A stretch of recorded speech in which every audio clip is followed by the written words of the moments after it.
Hello, my darling. Sorry, that was a very long-winded welcome, Katy, but I just wanted to kind of also, we now have a wonderful audience and just let women start to leave comments about their experience, and I just want to see, I'm not retired, I'm redirected. And since the pandemic, I've had a 360 turn in what I'll do going forward. Other people saying I'm juggling so much, to keep ends meet.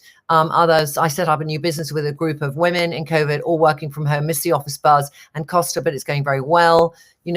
All different experiences. Yeah. But Katy, yeah. I want to start off with you, because before you set up Flexible Working People, you had that kind of, strong career job at Microsoft. But where did you get to in that you then decided, actually, I want to pivot, I want to change?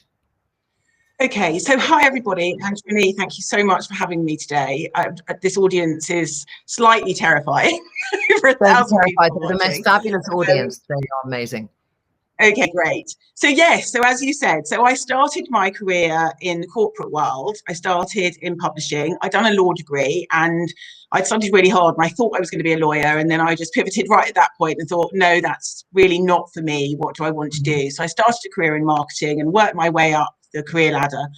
And I left the publishing house and went on to Microsoft and again worked my way up to partner engagement. And as you said, I was director of marketing for the EMEA business there. And, in the corporate world, it's very full on. I was traveling all the time. I was in a different country every week. I had big teams. And then 7 years on, I got pregnant. Lo and behold, I suddenly went, oh God, what am I going to do? That, that pivot, that moment in time that so many women I know who are listening to this will have felt and have been there. And actually, it was like a new world had opened up, because I'd worked so hard. My whole focus had just been on, on the straight path. Trajectory, and I think what's really, on that trajectory. And I think what's really interesting is that suddenly you have a child, and for many, you're going, well, now what? Do I want to? So your mind shifts, it naturally shifts, and you go into yourself and you think, what do I want to do next? What do I want to do? Do I want to go back to that? Or do I want something different? And for me, I didn't necessarily want to go back into the corporate world. I didn't think that it would give me, that balance that we talk about, and the flexibility and the ability to have a career and my family. And it wasn't set up for it, Trinny. It was come back full on 5 days a week, and it just wasn't set up for it. And I felt really frustrated. But at the time, I took redundancy. And there's so many women who I also know have this, because it's a thing.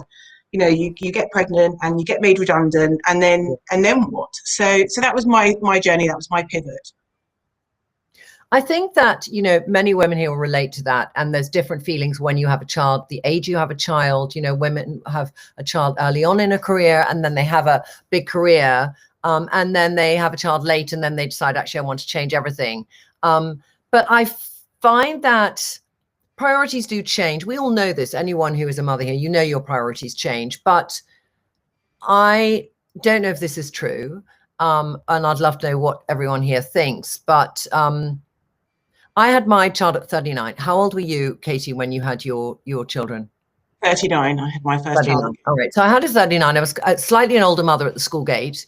I didn't feel I was the older mother at school gate, but in age I was actually, and I'm now 57. So this was a years when IVF and the way that, for me personally, I had to go on that journey, but there was more possibilities to get pregnant older. So it was that feeling I felt at the school gate too, that did I want to be this woman who everything was about my child, or had I done enough in my other life that was for me life, that I couldn't let go of that feeling I needed as a woman for growth and for fuel, because the fuel of having a child is an incredibly powerful one. And in the end, you're sort of doing everything for that child's future, for that, saving money for that education, everything is there as a focus and direction, which maybe it didn't have before. That's, I think, the biggest reset for me. But I did, because I was self-employed, Katy, I didn't consider, let me have maternity leave. That didn't exist for me. When you're self-employed, there aren't those kind of maternity leave and then take redundancy. So that comes from a different place. And that was a different journey probably. Yes. But if we go back to the women who, you know, maybe feel the paycheck's gone, you know, that's one thing too as well. And in a relationship, that independence, this sounds so old fashioned, Katy, but you know, many people now go into relationships with, you know, we'll both buy the house together, we'll both do this together, everything is equal, paying money into the account together, you know, but then suddenly there isn't this. So that sense of your 100% freedom as a woman, there's something that happens there. Do you think that has a bearing on things? Absolutely. So I think that absolutely it has a bearing on things. Way, you know, yeah. So do you mean in terms of wanting to balance your career and not having the income anymore, and then saying, now what do I do? Yeah, and it's what you then compromise because you just think, I need that.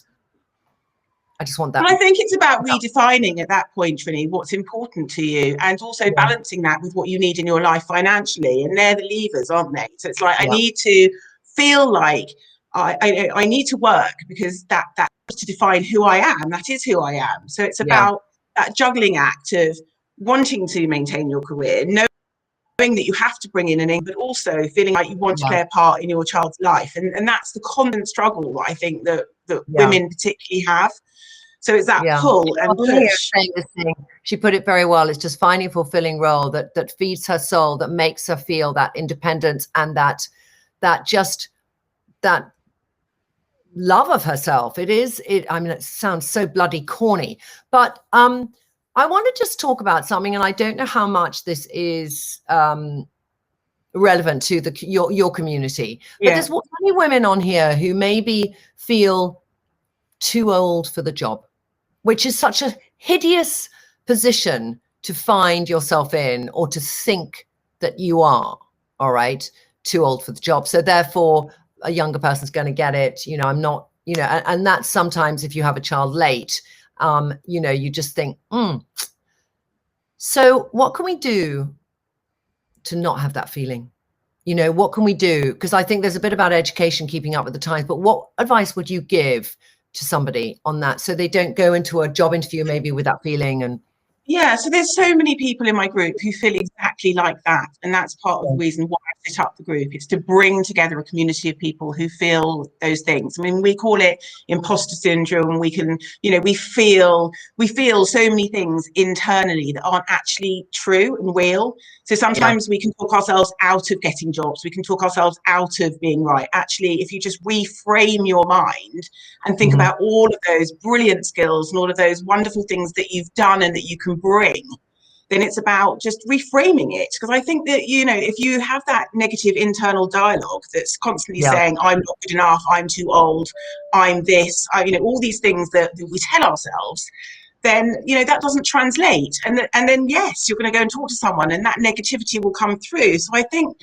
sometimes we just have to take a step back and go back to that person who we were. So you might have been out of the job place for a long time, but you've still got the essence of you and all those wonderful skills and connections and the ways that you, and all this brilliant experience that you can bring back into the workplace. And I don't think we should undermine that. So I think that with experience and with age comes experience and wisdom and all of those things. And, you know, and there are plenty of companies who would embrace all of that. So I think my advice to people would be to take a step back and try to reframe the way you think about yourself, because that's sometimes our greatest barrier. I think I'm going to talk about this from the perspective of an employer as well. So for me, having a tech-led business, I need people who understand. So whatever their skill set is, they understand what's going on now. So I just think for anyone who's going back in the workplace, I do think it's important to understand the impact of things that are present in everyday lives now, from TikTok to Instagram to Facebook to all those social media things, and understand them, because that's the quickest way that somebody can say, oh, I feel a bit old. Yeah. So I think that's so complicated. How do I even know that? And I would say challenge yourself. Get your favorite teenager, not your daughter, because she's going to just damn you, or your son who's going to say, oh, mom. but like, you know, your godchild or your nephew, somebody one step away from that intimate family unit, and just say, look, tell me, help me understand social media, because I think it is very important, Katy, in whatever business you go in, that's a way that makes you ageless. You know, that can give you that feeling of agelessness. And I have on my following, I have 80-year-old women, you know, liking, going onto reels, looking at, knowing what IGTV is, and, you know, just so, because what that tells me as an employee is it tells me you're still, and somebody wrote this word here, tells me you're still passionate. Yes, and courage. For the new, passionate for the new, passionate for what's coming next, because what divides, what makes me not hire somebody who is older is if I feel they're living in the past. And it's like, oh, it used to be like this, and I used to, and if they use those words used to, or it was, then it's like, but that live in now, right now, what is there right now that you would be good to know a little bit more about? And you can be ageless. And I think that's the thing. You need to make yourself ageless. Yeah. And also, just on a practical level, Trinny, there's so many things that you can do and retrain and upskill and get yourself back and ready for work. And there are loads of free courses on the internet, and there's, you know, on Google, all sorts of things that you can do. And you can pay for courses too. So there's like things like Digital Mums, there's Tech Pixies, there's all sorts of amazing training opportunities for people who actually they can go and reskill, so that when they come back into the workplace, they've got all these skills. Katy, do you list them? I don't, but I'm about to. I'm so happy you're about to. Can I say, Suze.me said, you know, I love this. As soon as I hit 40, I used to feel old for the job, but now I just make the job fit me rather than fit the job. I know myself, and that being older, I'm 1,000 times wiser, and that I can offer more. So I love it. You're saying it's that shifting of the mindset, really. Absolutely. The mindset. And then Claire's just go on. Yeah, no, you go. Yeah. Well, Claire's just said the world is changing so fast right now for everybody. So everybody is changing. I'm feeling that everything evolves so fast that no one's keeping up. So we all just have to keep our finger on that pulse, and as you know, and keep current. Yeah. I mean, I think what Chris is saying is about, you know, that mums who's a primary caretaker, and that 50-50 balance between partners is severely disrupted by this this gap in salary still, and that's what kills me. And I really, you know, it's very interesting, because before Trinny London really grew, I sat next to a woman who runs Vodafone in Europe. From Ireland, and what I love, she has to compete with Facebook and LinkedIn in Dublin, all right, but she doesn't, and also she doesn't have children, and she's the CEO. So she said they do, you know, equal on everything, but like equal maternity, paternity leave, very long paternity and maternity leave, totally equal. You know, if a woman's having issues at home through abuse, they will pay salaries into different accounts so she can be financially independent. They will, you know, say that she's, you know, working when she needs to go and find a house and pretend she's working. I mean, it was like, I was blown away by how some companies behave. And I think it taught me a lot of thinking, what do we offer for those women who are thinking, I love this business, I really want to have a child. You should not have to compromise anymore. Ever. You shouldn't. So which, you know, what I loved about, and let's just focus on what you're offering here, because it's, where are those companies that are going to speak to me in the language that I need to hear, you know, and instead of navigating thousands of companies, one service you offer, Katy, is you say, these are the companies doing that, you know, these are the companies offering you that. But how, you know, how's that working? Tell me more about it. So I set up the group initially. It's a Facebook group, Flexible Working People, and what it did is bring together all of these people who are sharing this similar challenge, which was the first part of the puzzle. So it's like, actually, it's not just me feeling like this. There's thousands of people, and as you know, it grew and grew and grew. But what was interesting is it wasn't just candidates and people who were joining, but companies joining too. Companies that wanted to have conversations with people like us and say, actually, we are here, we are open to enabling you to work in our companies, we want you to, we embrace you. So I think that there are plenty of companies, and I think the challenge for people is they don't know that people like flexible working people exist, but they do. So it's like when you're navigating, when you're coming back in, you don't know where to go to find companies. And there are companies, there are companies that offer 4-day weeks, that offer equal maternity, paternity. There aren't enough of them, and that's the problem. And actually what COVID's done, if there's any silver lining in the pandemic, it's that actually there has been a massive shift in the last year, because we've all been forced to work from home now. Yeah. And what that's done is start that conversation in every, around every boardroom table. It's helped companies appreciate their workforce is not compromised, if they're a big time employee. I mean, it's been very difficult when women have had to have kids at home and work from home, really challenging. And I think that, once kids now are going back to school in the UK and around the world, is happening at different times. But it's like Nisha's saying, it's not about 9 to 5 anymore. And it's actually not like there is a flexibility, not just in the hours you work and clock on a bloody clock sheet. It's what input you're giving that week to the business you work for, or to the business you're starting, and exactly balance. Karen here, I'm just going to read out some comments. I'm a 55-year-old woman in tech. I raised 2 kids alone, which was hard. They finished college now. I'm upper management, but want to be a boss. Staying passionate is easy, but wanting to put in 70 hours a week. I can't read the rest now because it's gone, which is a pity.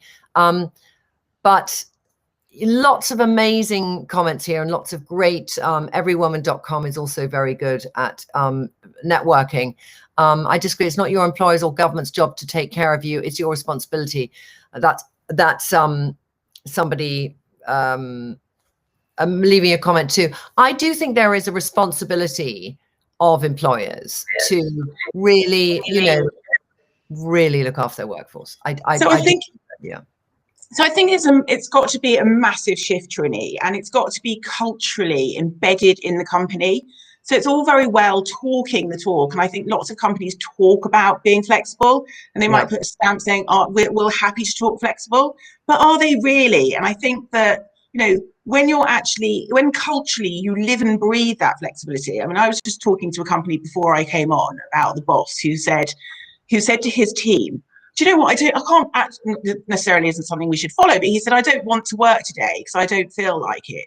And if you don't feel like it one day, then don't work. So he's the boss that says, I don't believe in presenteeism. I don't believe that it's necessarily just about me seeing you work and you clocking all these hours. Yeah. What I value about you is that I know you're brilliant at your job, and I know you're going to get the job done, and I see the results. So it's just this shift away. That might be an extreme, but it's about this shift away from this sort of presenteeism. It's about, if I can't see you, I don't know that you're working. I don't trust you. If I let you work flexibly, then does that mean that I'm going to open the floodgates? I'm not going to know what anybody's doing, and we'll lose total control. And I think there's this thing. And actually what this year has done is say, we've all been working from home and the world hasn't fallen over. People are still producing and they're working harder than ever.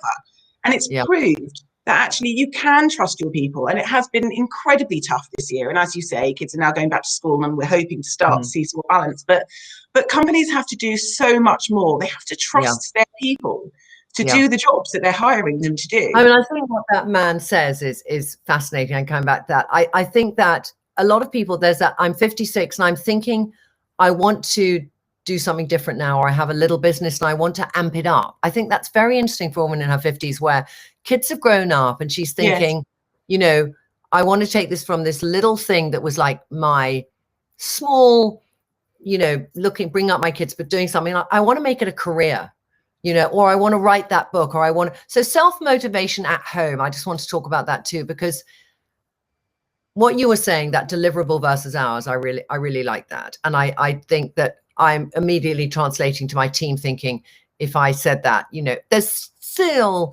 timelines and there's deadlines and those kind of things. But it's when you work for yourself, it's harder, I think a little bit harder to know when to switch off. All right, as well. And to know when you've put in enough for that day. Instead of just actually saying, now is the time to just step away because you will come fresher tomorrow. And I think that's something that's very, very important. And I think quite a few women start to work for themselves during COVID, or they wanted to write a book, or they want to do something. that you need to give yourself a discipline to give yourself time off. That's really hard. And creating those boundaries is tough. And I've personally found that myself, because I created this business because I wanted flexibility. And what I found is actually, because it's my business, I can't switch off. And I know that there's many women in my community and who'll be watching this who are the same, because when it's your own, you're so passionate, there is no off switch sometimes. About how do you create those boundaries? Because you want to do well, you want the business to grow. If I want to be really honest with you, you don't do it until it gets to a certain size. Yeah, because you just keep going. And you really want that business to succeed, you work like you've never worked in your life. I mean, that is the thing, unless it's something that you want to have that gentle flow.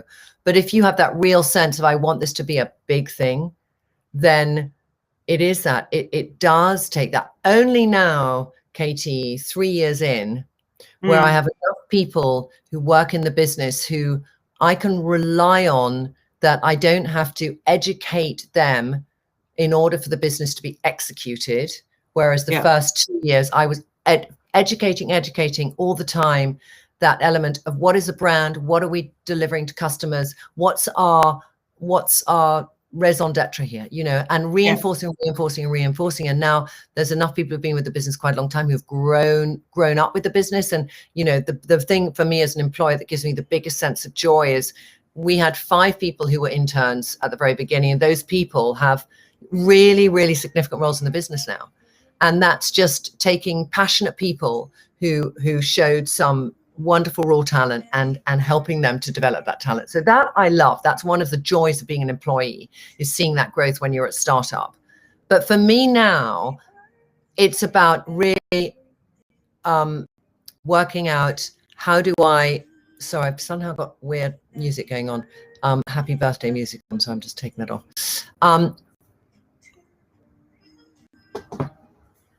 No, it's here. It's on my phone. I've got that. Now it's about, how do I really make sure that to give my best to the business, I look after myself a lot. So I was running on empty perhaps last year in terms of really and now I've woken up to that. And I think I really understand, the most I've ever understood in my career, Katy, the importance for me to switch off at some stage. But I've done it because I trust the people who work in the business to be able to execute. So trust is a huge thing in all of this. And, trusting your employee to look after you, trusting your employees that they're going to work flexibly in the best way. And, I think COVID is going to change a lot for people of how the workplace looks like and what you go in for, and do you go in every single day, or do you go in, there's certain meetings where I do want people physically in the room, but they needn't come in every single day, for the sake of a routine of sitting at a desk. No, they don't need to do that. We don't actually need to do that.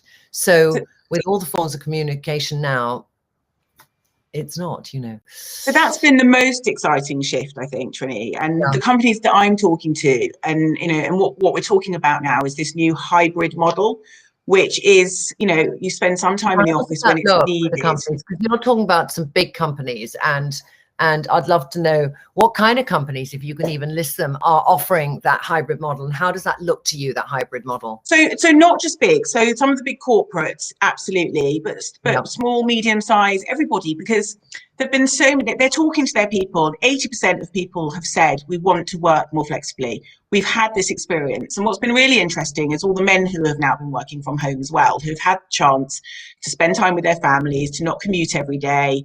And they want that. They've sort of experienced that, and they don't want to go back to the commute for 5 days a week. And people who had jobs where they are traveling all over meetings and having to be in different countries to all be in the same room, and they've realized it's pointless. It doesn't add anything. There are times when you can't beat in-person collaboration. You need to be there to to be creative or to have those in-person conversations. But for now, the companies are saying those conversations will be planned. There'll be events, there'll be days, there'll be times when we want to all be together, and then there'll be times when we don't. But it's also interesting because What's not going to work is to say, here's our flexible working policy, and we're all going to work at home, because what works best good for one person might not for another, and what works Yeah. right for one business might not work for another. So every business is having to look at their own business and unpick their business, and it's not going to be a top down, this is our policy. What works the most beautifully is when you empower the teams and the managers within their teams to have those conversations with their teams, with their people, and say, look, this is how we work. How are we going to make this work for us? On what days should we be in? Smaller team, yeah. So I think that's where it can go wrong or right. So either you say, we're going to look at this holistically and just make a sweeping flexible working policy, which kind of doesn't work, because what will work for HR might not work for on the manufacturing side of the business, because people have got different pulls, different needs. Yeah, so there's a lady here who has a beauty business. She said, I couldn't just tell my team to work from home one day because it's about being there. So I think there are certain industries where obviously you can decide to employ more people on different contractual basis, so more people can have flexible working, which would be a great way to do it. But I agree with you, and I'm going to take that away, because I've been looking at, we have quite a big office, we pay rent on it, and just how we can, I was just doing a list, in my head, I was saying, okay, Mondays is going to be sub teams booking in day for those kind of, we're 15 people, we want to have a chat. Tuesday is office takeover day once a month of one whole department. Wednesday is mixed teams needing to have those in-person chats, and who would that be? And then Wednesday evening is come and meet some of the team. A lot of people have joined the business and never met anyone in the business. So for the first month after lockdown, we're going to have pop in and meet some of your team. It's just so different, everything, Katy, now. Absolutely. And from just is it not called a pandemic? Yes. Debbie, any responsible, diverse company who wants to make the most of the talent pool should have work policies which fit all employees. It's growing, Debbie, totally agree. Yes. But it is taking a while. Melanie, I work for a small business from home. There's such a gender pay gap. I totally following taking time out to raise a family. How do you level that up? How do you level that up? I mean, it's a $24 million question. Exactly. And it is about looking at companies that that pay the same, and if you're talking about, is there such a gender pay gap? I totally agree. I just want to see here. I work for a small business from home. There's such a gender pay gap. And that's the other thing too, is your partner might be in a job where he's at a different company, but he gets paid so much more for you from the job you do with another company, the same kind of job. I think that's when it's incredibly brings it home and tough, and you just think this is so unfair. Well, that's what happened during the pandemic for many families. So because the husband in some cases, or the partner, was the bigger breadwinner and the bigger earner, it meant that inevitably, somebody had to do the childcare, and that's where the greater burden of responsibility most often fell on the other partner. So not in all cases. In some cases there was balance and people would share responsibility, but this year has really set women back by a long shot, and and that responsibility has largely fallen to women who aren't necessarily earning as much, whose careers have taken a big fat kicking, who have had to take furlough because they can't go back to work, who didn't want to, who have had to be forced out of the workforce. So there's a massive shift that's happened this year, and we are, people have said it's like going back to the 1950s. It is. We have to come back from this. And companies have to change. I mean, I think there is that.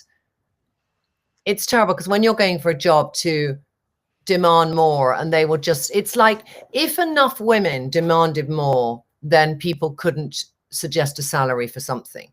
But when I think it's not just about women demanding more. I think it's about creating a level playing field between women and men.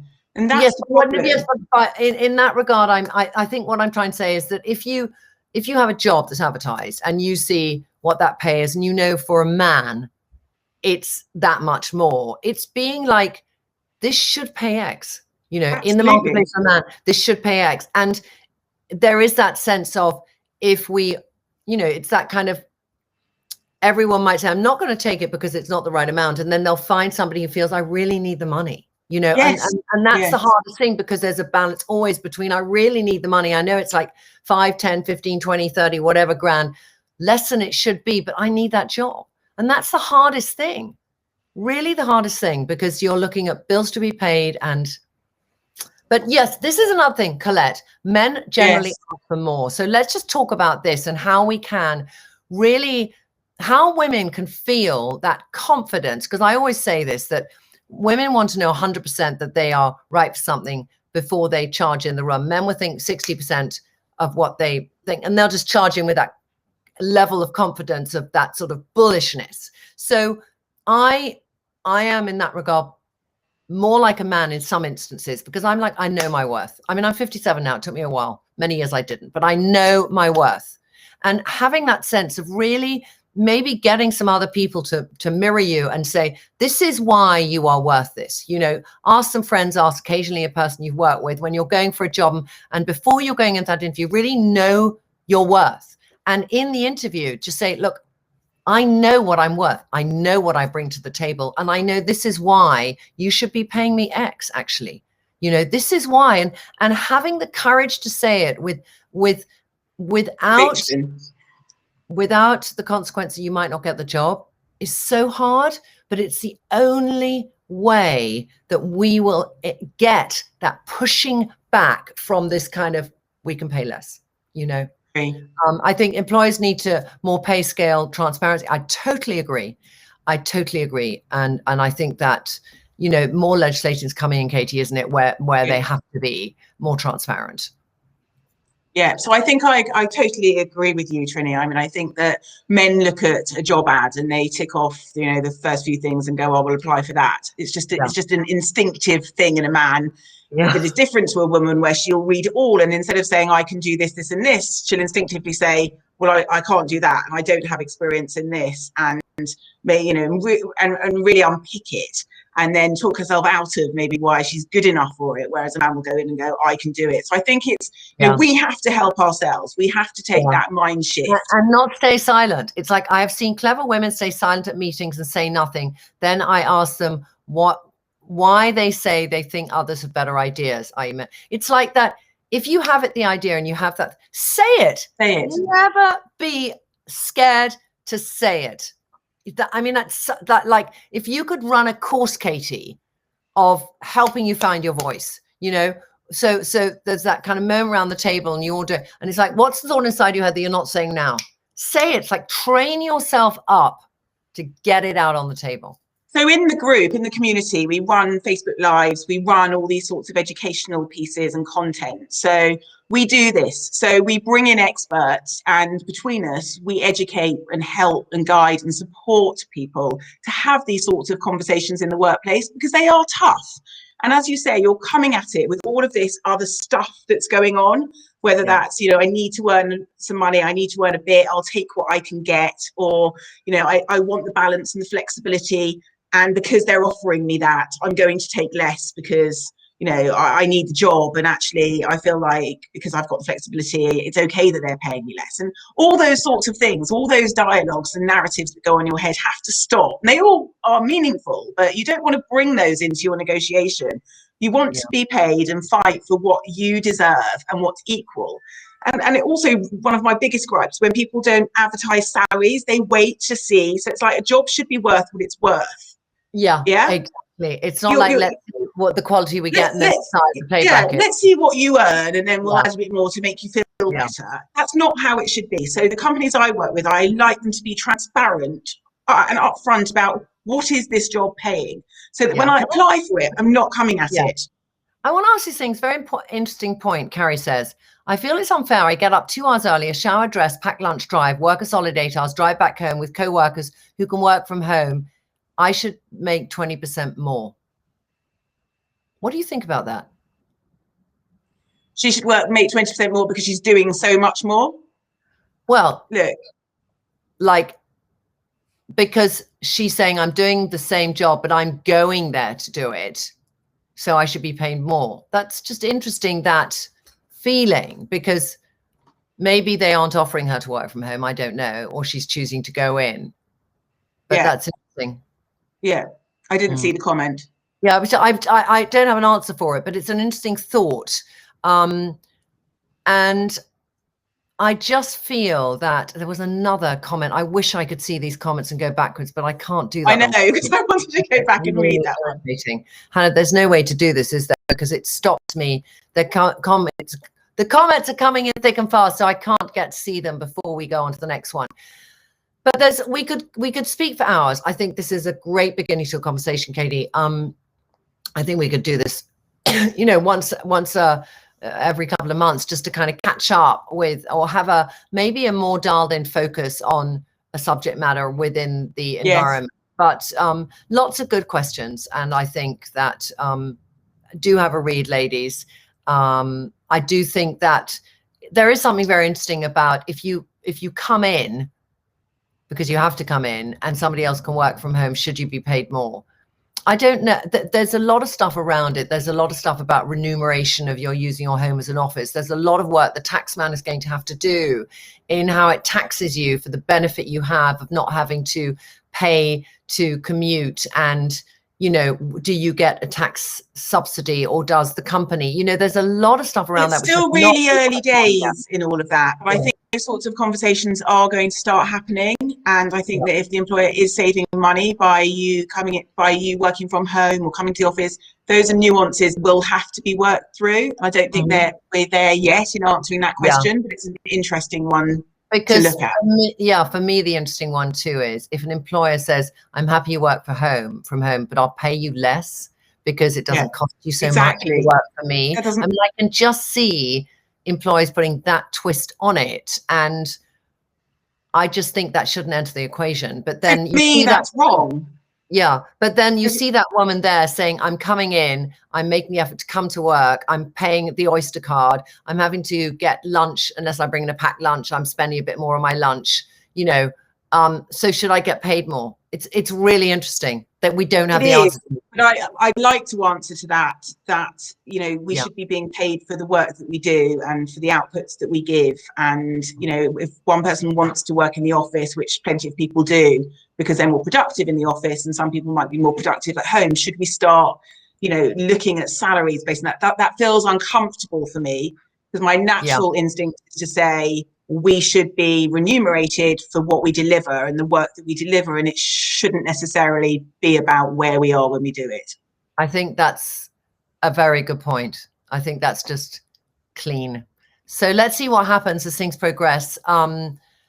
You know, I think it's, you know, some colleagues in Malaysia asked for money to cover air conditioning costs that were extra when they're working from home. Interesting. Yeah. So I think we could get into all sorts of crazy conversations, you know, about working from home. Let's think of the next crazy conversation we can have. And, you know, if you like this conversation, ladies, you can hear a lot of it on Flexible Working People, which is the site and company that Katy has set up. And you can learn more about that by going to @Flexible Working People or on Facebook as well. And your site is flexibleworkingpeople.com. Flexible Working People. Great, exactly. And Katy, I feel it's very up to date on what's going on out there in terms of new legislation, how it might affect you, and what companies are offering really good flexible conditions for women who might consider they want to work in a different way from that traditional 9 to 5. Yeah, great. And maybe also information on tax things. And I don't know if you're looking into that too. Katy, it's been a joy. I just want to thank you so much. And can we all give it up for Katy? Thank you very much for having me. Thank you, Trinny. Thank you for coming on. I love that chat. I think Katy is super smart. And when I'd done the elevator pitch with her, I just thought this is such a good company. She's so engaged. And I think it's good for us to also think about, because we might be in a position now where we do want to stop a big job. We have been made redundant. We want to go back to work. We want to give up working.